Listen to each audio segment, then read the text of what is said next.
Hello, नमस्कार दोस्तों, स्वागत है आपका। मैं मनु कुशवाहा स्वागत करता हूँ आज के क्लास में। और आज जो हमारा क्लास है ये एजुकेशनल साइकोलॉजी में जो है ये संवेगात्मक विकास और शिक्षा यानी इमोशनल डेवलपमेंट और एजुकेशन के से रिलेटेड चैप्टर होने वाला है। और ये बहुत ही जो है मज़ेदार चैप्टर है और बहुत ही मज़ेदार कॉन्सेप्ट है। इसका उम्मीद है कि आपको बेहतरीन तरीके से समझ में आएगा और आप जब टीचिंग करने जाओगे वहाँ पे जो है इसका इस्तेमाल आप करके और एक बेहतर टीचर बनने का जो है आप सपना जो है उसको आप आराम से पूरा कर सकते हो और आराम से अचीव कर सकते हो सकता है आपके पास इससे पहले नॉलेज हो इसकी। और मैं तो यही चाहूँगा कि आप इसमें और भी बेहतर बनो। और आइए और शुरू करते हैं आखिर कि ये जो है संवेगात्मक विकास ये होता क्या है। और उम्मीद है कि आपको यहाँ से कुछ ना कुछ बेहतरीन चीज़ मिलने वाला है।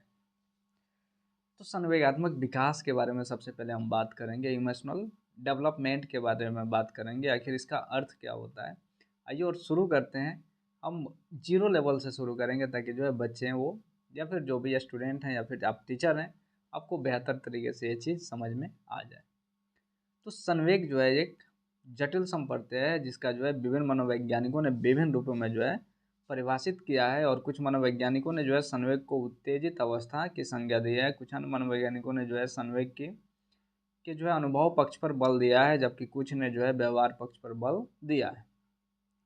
लेकिन संवेग की जो है अधिक संतोषजनक भाषा जो है पीटी यंग ने जो है 1943 में दिया है। और उन्होंने कहा कि संवेग व्यक्ति की एक तीव्र उपद्रव की जो है अवस्था है जिसका जो है प्रभाव उस पर संपूर्ण रूप से पड़ता है, जो मनोवैज्ञानिक ढंग से जो है उत्पन्न होती है और जिसमें जो है चेतन अनुभव और व्यवहार तथा जो है अंतरंग संबंधी कार्य सन्निहित होते हैं।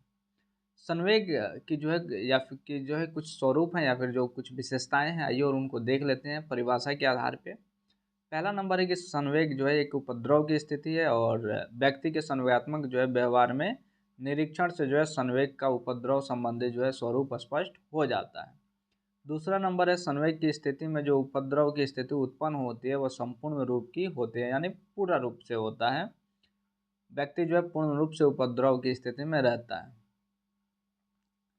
तीसरा नंबर है कि संवेग या फिर जो है संज्ञानात्मक व्यवहार की एक विशेषता यह है कि इसकी उत्पत्ति मनोवैज्ञानिक ढंग से होती है। इसका अर्थ यह है कि व्यक्ति की जो है कोई ज्ञानेंद्रिय किसी उत्तेजना से जो है उत्तेजित होती है और स्नायु प्रवाह होकर और मस्तिष्क के एक विशेष भाग में जाता है, तब सहचार्य खंड की जो है सहायता से किसी संवेग की जो है उत्पत्ति होती है। जैसे जैसे एक बालक अपने शिक्षक को देखता है और फिर उसे वर्ग जिसने जो है उसको क्लास में बहुत पीटा हो तो फिर देखते देखते उसको डर हो जाता है, तो ये है। इसके बाद जो है चौथा नंबर है कि संवेग की स्थिति में व्यक्ति को जो है उपद्रव की चेतना की अनुभूति होती है। जैसे जो है ऊपर के उदाहरण में बालक को इस बात की जो है तत्कालिक चेतना हो जाती है कि वह शिक्षक की उपस्थिति के कारण भय की स्थिति में है। पांचवा नंबर है कि संवेग की स्थिति में जो है कुछ विशेष प्रकार के जो है व्यवहार भी होते हैं। जैसे भय संवेग की स्थिति में कांपने, भागने, रोने, चिल्लाने आदि के जो है भय देखे जाते हैं। छठा नंबर है संवेग की एक विशेषता यह भी है कि इस अवस्था में कई तरह के बाह्य परिवर्तन तथा आंतरिक परिवर्तन भी होते हैं। संवेग की जो है कुछ सीमाएं हैं यानी डायमेंशंस ऑफ बीमाएँ हैं डायमेंशंस ऑफ जो है इमोशन। तो आइए और इसको हम देख लेते हैं। पहला है गंभीर तुच्छ यानी काफ़ी ज़्यादा और काफ़ी कम। तो आइए देख लेते हैं इसको। संवेग की बीमा में जो है संवेगात्मक अभिव्यक्ति जो है गंभीर से तुच्छ के जो है स्केल में होती है। भिन्न भिन्न व्यक्तियों में एक ही जो है संवेग की बीमा अलग अलग हो सकती है। एक व्यक्ति में बहुत ज़्यादा क्रोध और दूसरे व्यक्ति में कम क्रोध हो सकता है। इसके बाद जो है दूसरा नंबर सबल और दुर्बल। संवेग की इस बीमा में जो है संवेग की जो है तीव्रता का जो है पता चलता है और किसी एक व्यक्ति में कोई संवेग अधिक प्रबल या तीव्र हो सकता है और दूसरे संवेग में जो है कम तीव्र हो सकता है। एक संवेग की जो है उत्तेजना के प्रति एक व्यक्ति में जो है सबल क्रोध देखा जाता है, जबकि दूसरे व्यक्ति में सबल या फिर कमजोर क्रोध देखा जाता है। तीसरा नंबर है प्रचुर और क्षीण, यानी संवेग की इस बीमा से पता चलता है कि इस व्यक्ति में जो है संवेग प्रचुर मात्रा में और जबकि किसी व्यक्ति में जो है इसकी मात्रा क्षीण भी होती है यानी कम होती है। इसके बाद चौथा नंबर है विस्तृत या फिर सीमित यानी एक्सटेंडेड, जिसको हम ब्रॉड और नैरो बोलते हैं। आइए और इसको भी थोड़ा सा देख लेते हैं। संवेग की इस बीमा में जो है इसके प्रसार का जो है पता चलता है और इस स्केल पर यह देखने का प्रयास किया जाता है कि कोई संवेग कितना अधिक या फिर कम विस्तृत है। सांप को जो है देखकर बच्चों में भय उत्पन्न होना स्वाभाविक है, लेकिन जो है भय का प्रसार शांत हो सकता है और किसी बच्चे में जो है यह भय ज़्यादा हो सकता है और किसी बच्चे में यह भय कम भी हो सकता है। इसके बाद प्रकट अभिव्यक्ति और नियंत्रित अभिव्यक्ति। इस बीमा स्केल से अभी पता चलता है कि किसी व्यक्ति में जो है किसी संवेग की जो है ये अभिव्यक्ति स्वतंत्र रूप से हो रही है या फिर जो है नियंत्रित रूप से वो ज़्यादा दिखा रहा है या फिर कम दिखा रहा है। इसके बाद छठा नंबर है नियंत्रित या फिर आवेगी, यानी कंट्रोल या फिर इम्पल्सिव। तो संवेग की जो है इस बीमा से या फिर जो है दिशा से पता चलता है कि व्यक्ति अपने संवेग पर जो है कितना अधिक जो है नियंत्रण में है। सातवां नंबर है संगत असंगत। इस संवेगात्मक जो है बीमा से यह पता चलता है कि व्यक्ति का जो है संवेग तथा जो है संवेगात्मक अभिव्यक्ति जो है संगत या असंगत। संगत या असंगत जो है व्यक्ति की मात्रा की भी जानकारी भी उससे होती है। खतरनाक उत्तेजनों को देखकर भय का संवेग जो है उत्पन्न होना ये क्या है, संगत है, और भय का जो है अनुभव नहीं होना ये असंगत होगा। इसके बाद जो है हर्लाक ने जो है युवा व्यक्तियों के संवेगों के जो है विशेषताओं का जो है उल्लेख किया है, जिनमें संवेगों के बीमाओं का जो है परिचय अप्रत्यक्ष रूप से मिलता है। उनके अनुसार युवा व्यक्ति में संवेग की जो है कई विशेषताएं हैं। पहली व्यवस्था तीव्रता है, दूसरी है नियंत्रण, तीसरी है स्थिरता और चौथा है प्रसार और मनोभाव। उनके अनुसार जो है तीव्रता का आधार जो है संवेग की बीमा जो है निर्धारित की जा सकती है। और इसके बाद जो है मोटे तौर पर जो है संवेगात्मक बीमा को जो है दो भागों में विभाजित किया जा सकता है। एक है दुखद बीमा और दूसरी है सुखद बीमा, और इसके हिसाब से हो सकता है। इसके बाद जो है यंग ने जो है 1943 में कहा कि यदि जो है संवेग को केवल इन्हीं दो रूपों में मान लिया जाए तो भी जो है संवेग के प्रति प्रवृत्ति की जो है समस्या शेष रह जाती है। एक ही व्यक्ति के संवेग में जो है सुखद पहलू तथा दूसरे व्यक्ति में भिन्न हो सकता है। किसी दुखद सुखद परिस्थिति में व्यक्ति के मुस्कुराने तथा हंसने का अंतर देखा जा सकता है। एक ही उत्तेजना को देखकर एक बच्चा एक वयस्क की जो है अपेक्षा अधिक हंसता है और खुल कर हंस सकता है। ऐसे ही जो है इसके बाद जो कुछ संवेगात्मक जो है प्रतिक्रियाएं के बारे में हम देखेंगे। वाटसन ने जो है ये संवेग को केवल भय, क्रोध और प्रेम माना था। इसके अलावा जो जॉर्गेसन ने जो है 6 प्रकार के मौलिक जो है संवेगों को माना, जिसमें जो है भय, खुशी, शोक, इच्छा और क्रोध, लज्जा आदि जो है आए। तो आइए और देखते हैं कि इसकी जो है कुछ प्रक्रियाएं हैं संवेगात्मक, इसको हम देख लेते हैं कि प्राथमिक और प्रधान संवेगों के संबंध में जो है अधिक सहमति देखी जाती है। कुछ जो है सहमति भी पाई जाती है और कुछ असहमति भी पाई जाती है। तो पहला नंबर जो होगा प्रतिक्रियाओं में ये हर्ष या फिर आनंद। आनंद या फिर जो है आनंद, हर्ष या फिर जो है प्रसन्नता प्राथमिक संवेग है और सामान्य रूप से जो है लक्ष्य जो है प्राप्त हो जाने पर या फिर आवश्यकता की जो है संतुष्टि हो जाने पर आनंद का अनुभव होता है। चाहे आवश्यकता जैविक हो या फिर सामाजिक, इसके पूरा होने पर हमें हर्ष का जो है अनुभव होता है।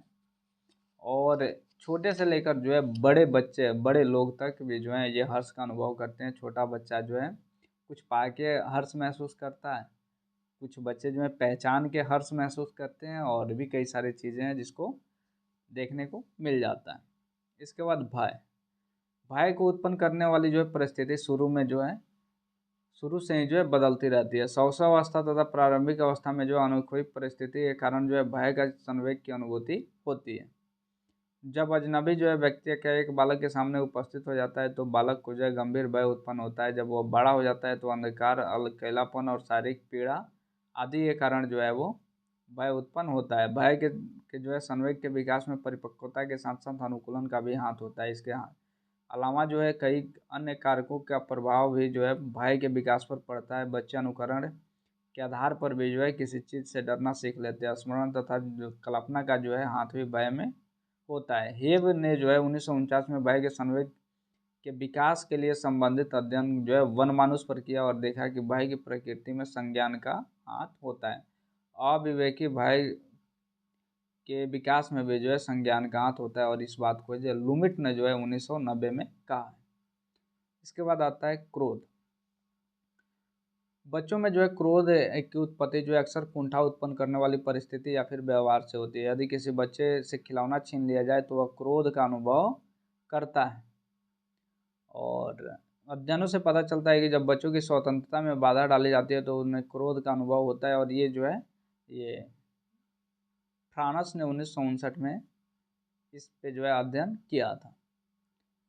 एंटैसी आदि ने 1967 के अनुसार जो है स्त्रियों की योजनाओं में जो है बाधा डालने पहुंचने पर जो है अपने क्रोध का जो है संवेग उत्पन्न होता है। स्त्री तथा जो है पुरुष की आत्म अभिव्यक्ति में बाधा पहुंचने पर प्राय उन्हें क्रोध की जो है अनुभूति होती है। डीन के अनुसार उम्र बढ़ने के साथ साथ जो है क्रोध की प्रवृत्ति भी घटती है। लेकिन अक्सर देखा जाता है कि बूढ़े लोगों में क्रोध की प्रवृत्ति बढ़ जाती है, क्योंकि उनके पास जो है क्रोध को जो है रोकने की क्षमताएं काफ़ी कम हो गई होती है। और जो है क्रिया प्रतिक्रिया में जो है उनका वो सहन शक्ति ऐसे मान सकते हैं कि उस समय काफ़ी ज़्यादा कम सी हो जाती है, जिसके चलते ये प्रॉब्लम देखने को मिलता है। और कभी-कभी जो है क्रोध तीव्रता इतनी अधिक हो जाती है कि व्यक्ति मानो अंधा बन जाता है और आक्रमणकारी व्यवहार करने लग जाता है। ऐसी अवस्था में जो है कुछ समय के लिए कार्टेक्स का नियंत्रण ढीला पड़ जाता है। इसको याद रखिएगा। स्कॉट के अनुसार स्कॉट ने 1958 में एक अध्ययन किया और पाया कि कॉर्टेक्स के जो है नियंत्रण की क्षति उत्पन्न होने पर व्यक्ति में विवेकहीनता और युद्धकारिता जो है देखे जाते हैं। चौथा नंबर है प्रेम। प्रेम का जो है व्यवहार व्यापक अर्थ में किया जाता है। किसी वस्तु, स्थान या फिर जो है क्रिया के प्रति हमारी पसंद होती है, उसे प्रेम कहते हैं। इस अर्थ में जो है प्रेम के बहुत से रूप होते हैं। मोटे तौर पर इन्हें दो भागों में विभाजित किया जा सकता है। पहला है अकामुक प्रेम और दूसरा है कामुक प्रेम। अकामुक प्रेम के जो है कई सारे रूप होते हैं, जैसे माता पिता का बच्चे से जो है प्रेम, और बच्चों का जो है प्रेम अपने माता पिता से, भाई बहनों से और मित्रों से जो है इत्यादि होता है। और इन अकामुक प्रेमों का जो है विकास का आधार जो है परस्पर दया, उपकार, सहानुभूति, सहयोग इत्यादि जो है हमेशा होती रहती है। मित्रों के बीच प्रेम के जो है संवेग के विकास में अन्य कारकों के साथ साथ जो है समान क्रियाओं का भाग लेना तथा परस्पर कल्याण की जो है भावना रखना भी शामिल है। यदि इस प्रकार की मित्रता लड़की या फिर लड़के के बीच हो तो वह कामुक प्रेम में बदल सकता है, जो कि अक्सर हुआ करता है। दूसरा नंबर है कामुक प्रेम।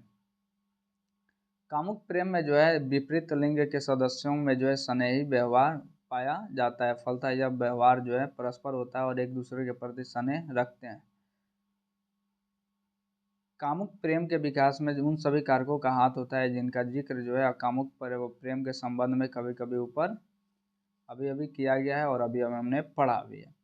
इसके अलावा जो है आलिंगन, चुंबन आदि जो है स्नेहपूर्ण व्यवहारों का भी जो है बहुत बड़ा हाथ संवेग के विकास में होता है। यंग ने 1943 में कहा कि कामुक प्रेम का आधार जो है शारीरिक, मानसिक तथा जो है आकर्षण है। और दूसरे शब्दों में जो है यौन इच्छा का उत्तेजन तथा यौन क्रिया का द्वारा उसकी संतुष्टि कामुक प्रेम का जो है वास्तविकता आधार होता है।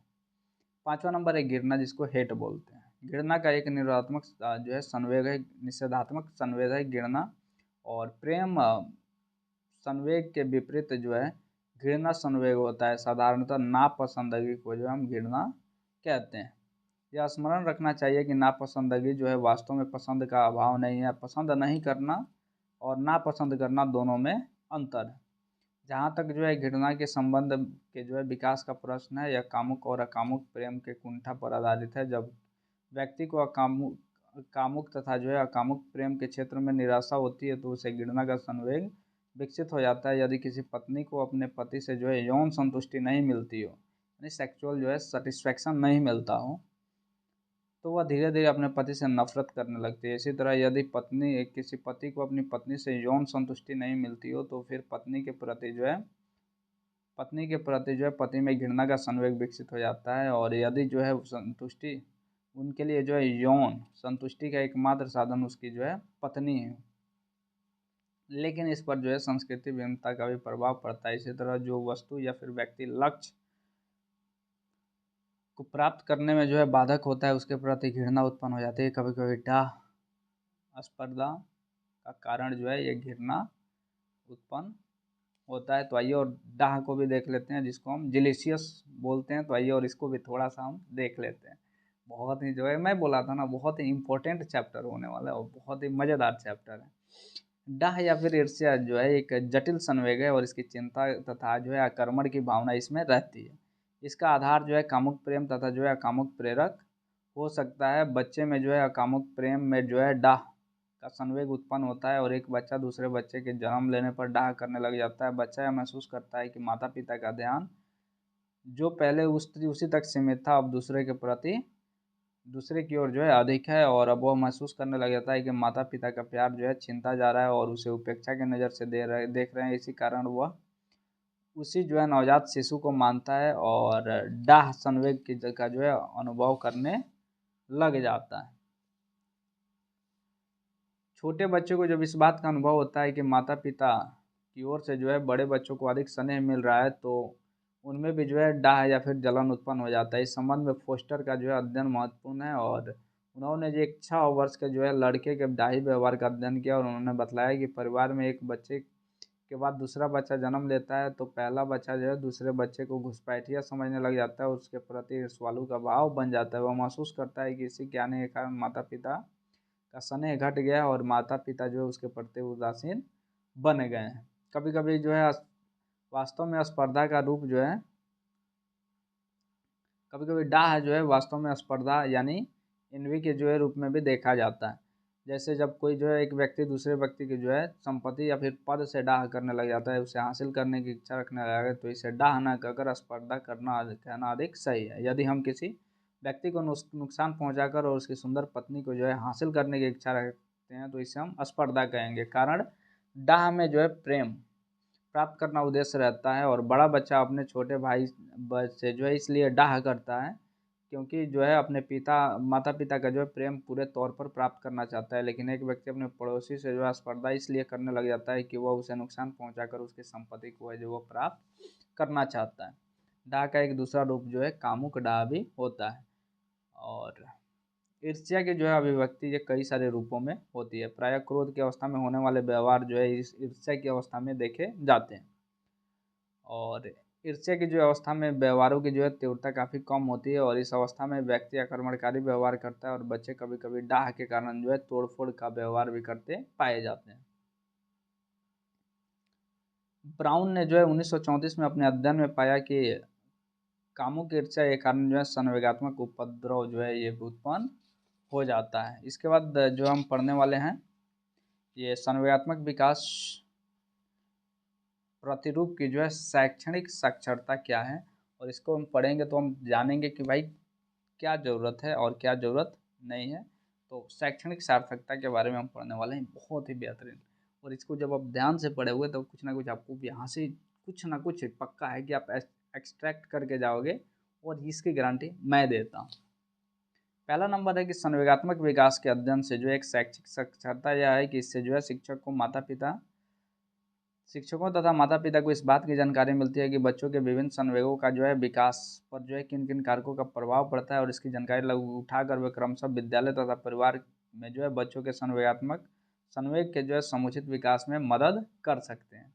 इसके बाद दूसरे नंबर है कि संवेगात्मक जो है विकास के अध्ययन से प्राप्त सूचनाओं के आलोक में जो है बच्चों में अवांछनीय गुणों के जो है विकसित होने से रोका जा सकता है। जैसे बच्चे में जो है ईर्ष्या एक नकारात्मक संवेग है जो व्यक्ति के सर्वांगीण विकास में जो है बाधक हो सकता है। स्कूल में जो है शिक्षक तथा जो है घर में माता पिता बच्चों में इस संवेग को जो है नियंत्रित कर सकते हैं और ईर्ष्या के जो है को जो है प्रोत्साहित करने वाली परिस्थितियों से जो है बच्चों को अलग रखा जा सकता है और उन्हें स्वयं अपने पास प्रयास से जो है प्रगति के लिए प्रोत्साहित किया जा सकता है तथा उनमें जो वस्तुनिष्ठ दृष्टिकोण को विकसित किया जा सकता है और इस तरह उन्हें जो है आवश्यक ईर्ष्या के दुष्परिणामों से जो है बचाया जा सकता है।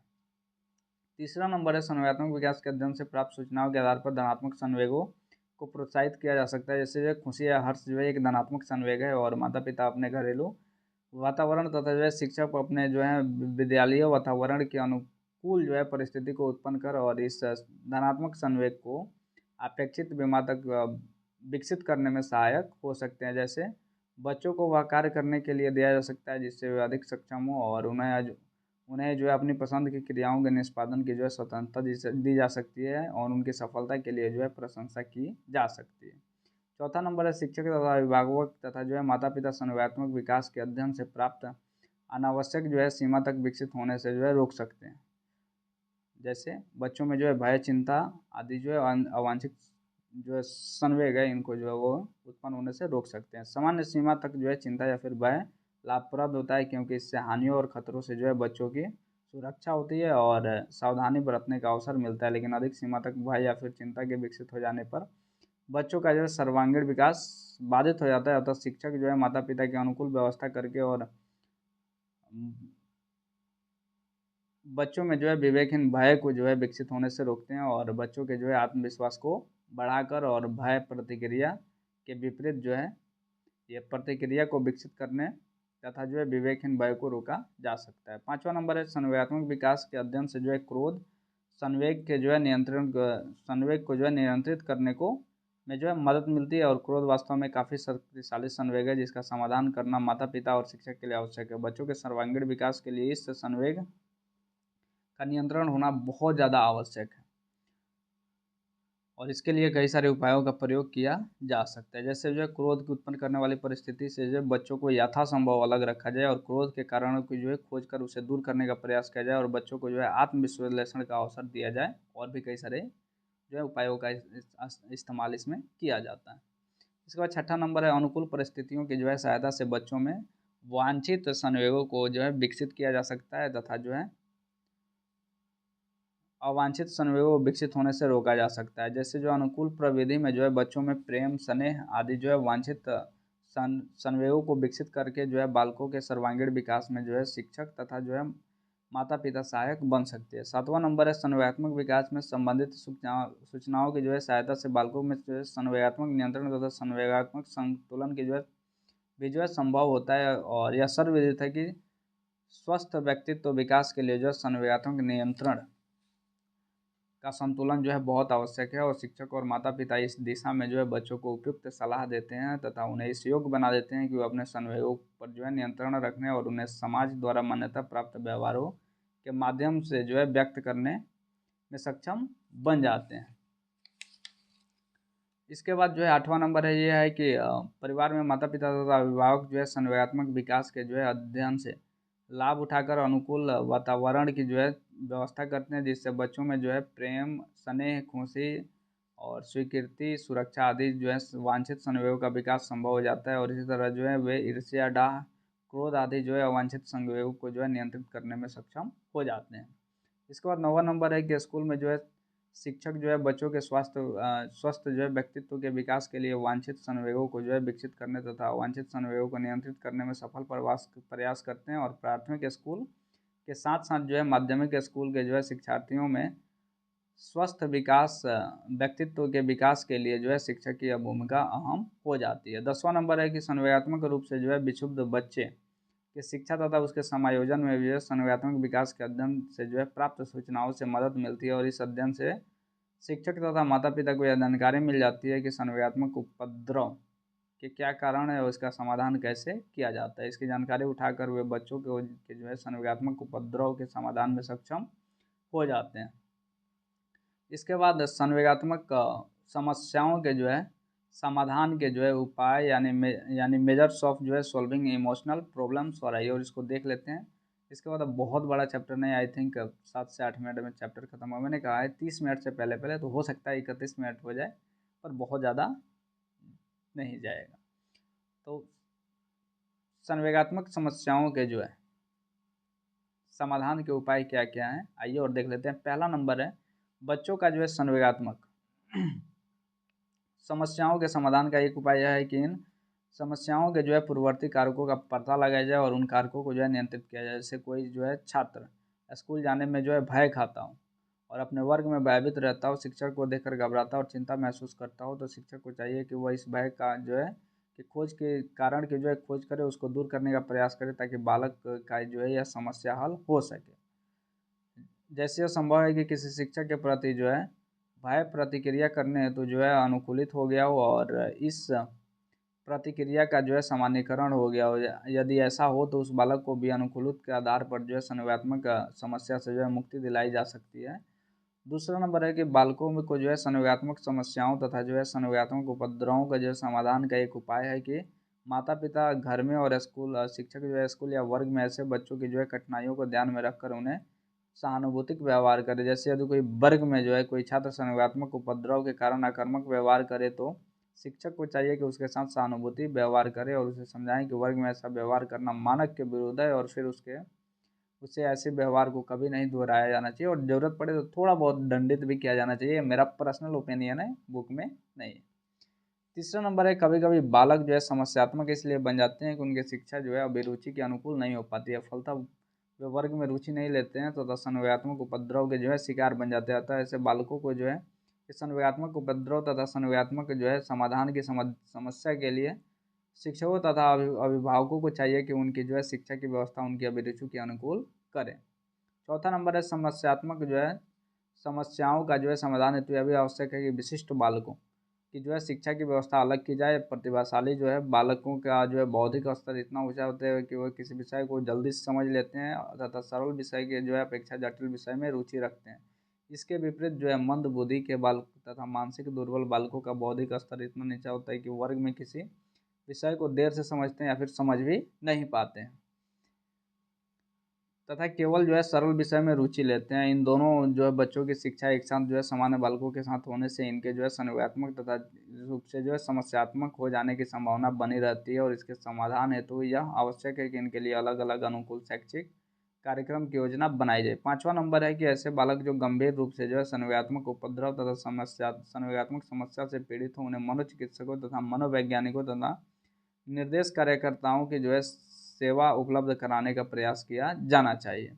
इसके बाद है संवेगात्मक रूप से विक्षुब्ध जो है बालकों के लिए शैक्षणिक कार्यक्रम क्या है, आइए और इसको देख लेते हैं। पहला नंबर है बालकों के लिए स्कूल में नियमित रूप से जो है मानसिक स्वास्थ्य को जो है बढ़ाने का प्रयास किया जाना चाहिए। इसमें शिक्षक माता पिता और अधिकारियों का जो है सहयोग है बहुत ज़्यादा सराहनीय है, आवश्यक हो जाता है। दूसरा नंबर है नियमित रूप से वर्ग की व्यवस्था की जानी चाहिए तथा जो है विशिष्ट सेवाओं का जो आयोजन किया जाना चाहिए तथा उनमें जो है मनोवैज्ञानिकों का जो है सहयोग लिया जाना चाहिए। तीसरा नंबर है बालकों की अभिरुचि तथा आवश्यकता के अनुकूल जो है विषय तथा जो है विषयों का चयन किया जाना चाहिए। चौथा नंबर है शैक्षिक कार्यक्रम बनाते समय व्यक्तिक भिन्नता सिद्धांत को ध्यान में रखा जाए और भिन्न भिन्न बौद्धिक स्तरों के बालकों के लिए अलग अलग शैक्षिक कार्यक्रम की व्यवस्था की जाए। पाँचवा नंबर है संवेगात्मक उपद्रव से पीड़ित बालकों की समुचित शिक्षा तथा उनके व्यवहार समायोजन के लिए आवश्यक विद्यालय की व्यवस्था की जाए तथा उन पर हमेशा ध्यान देना, विशिष्ट विषय पर की जो है शिक्षा देना, विशिष्ट अध्यापन विधि का जो है उपयोग करना और अनुकूल शिक्षक द्वारा जो है शिक्षा देना संभव हो सके।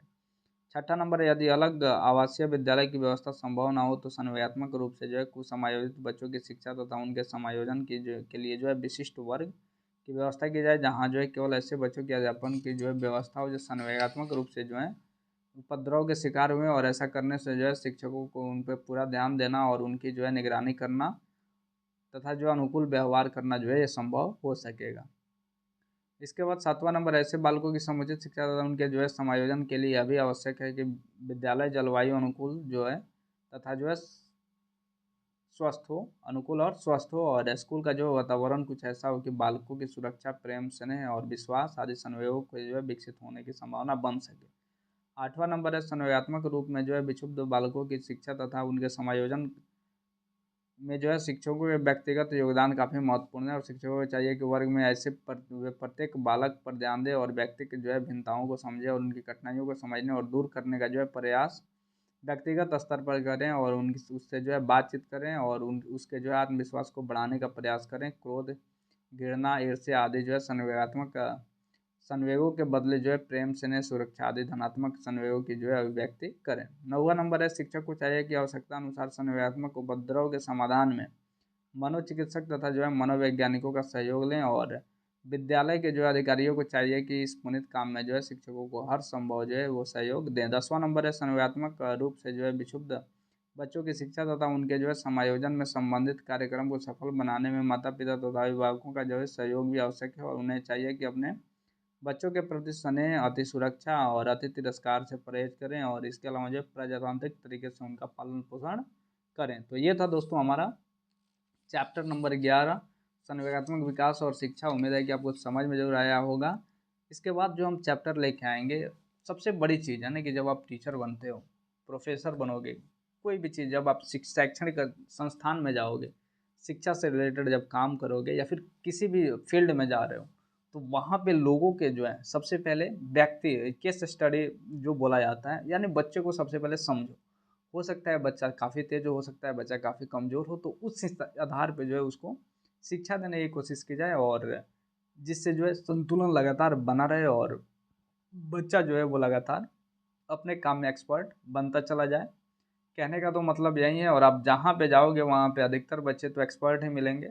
लेकिन फिर भी अगर वैसे बच्चे मिलते हैं जिनकी हालत खस्ता है, ख़राब है, तो उनको जो है बेहतर बनाने के लिए कई सारे शैक्षणिक कार्यक्रमों का या फिर कई सारे तरीकों को अपना के और उनको जो है बेहतर बनाया जा सकता है। कुछ बच्चे तेज़ होते हैं, कुछ बच्चे कमज़ोर होते हैं, फिर भी उसके आधार पे हम बेहतरीन उन्हें आराम से बना सकते हैं। बाकी आपका क्या मानना है कमेंट में ज़रूर बताना। उस चैप्टर कैसा लगा ज़रूर बताना।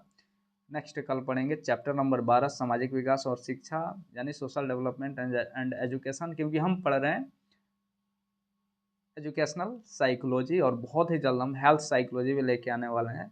तो बहुत ज़्यादा दिन नहीं लगना है, आई थिंक 13 से 14 तारीख के आसपास हम चालू कर लेंगे। होली के जो है 1-2 दिन इधर उधर, आई थिंक होली से पहले पहले ही हम कोशिश करेंगे, लेकिन 15 से पहले पहले हमारी पूरी कोशिश रहेगी कि वो चैप्टर जो है वो चालू हो, वो जो बुक है हेल्थ साइकोलॉजी वो चालू।